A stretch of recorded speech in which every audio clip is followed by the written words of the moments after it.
There's another one, you're not going to get rich renting out your time. You must own equity, a piece of a business to gain your financial freedom. That one right there is the most important one, which is you basically, in modern life, what happens is like the person who is the best at doing something in the world will get to do it for the entire world through a combination of leverage and distribution, accountability, and specific knowledge, all of which I talk about in the Tweet Storm. If you're the best in the world at doing something, like if you're the best teacher in the world at math, you should be teaching the entire world math. If you're the best podcast interviewer, you should be doing all the top interviews. And the returns will accrue to you, especially in this highly digital world where we live in, where the cost of distributing something is very close to zero. And so what you kind of want to do is you want to productize yourself into a business, and then you want to own that business. That is the way to make wealth. A clear example is the Tim Ferriss podcast and the Tim Ferriss brand, right? It's an eponymous brand. Your name is on it. You're leveraged through this podcast and through the books that you write, and through the army of followers that you have on the various media platforms.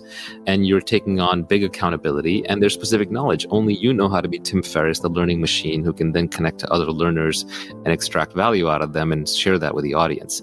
So that's an example of you having productized yourself, but ultimately you own the Tim Ferriss business. Now you can go lower levels down from that. You don't have to own the entire business. You could be an investor in public equities or private stocks. You could be a partner in a private business. You could be an employee of a startup where you have stock options. But if you don't own a piece of a business, it's going to be extremely hard to get wealthy. It'll be nearly impossible, almost not worth that route. So I think that is the most important foundational tweet.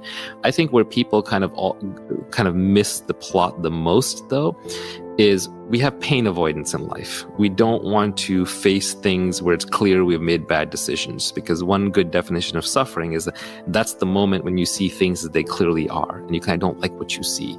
Like, for example, if you and your spouse have been fighting for a long time, you've kind of been sweeping it under the rug and you've sort of been suffering along, but you're sweeping on the rug, and then you get divorced. And at that moment, you can no longer unsee all the damage that was in the relationship and what all the consequences are. They're real. The same way if you haven't been taking care of your health, but then suddenly you find out that you've just fallen off a cliff and something irreversibly bad has happened, the moment of suffering arrives and you're in pain because you can no longer unsee this thing. You can no longer avoid it.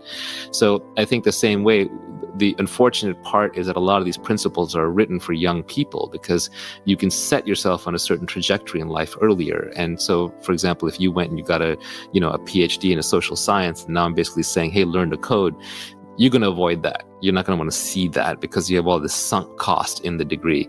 So I think a lot of people don't want to pick up the new skills that are necessary, or they don't want to, for example, physically move, or they don't want to disappoint the people in the relationships that they already have to make room for new relationships.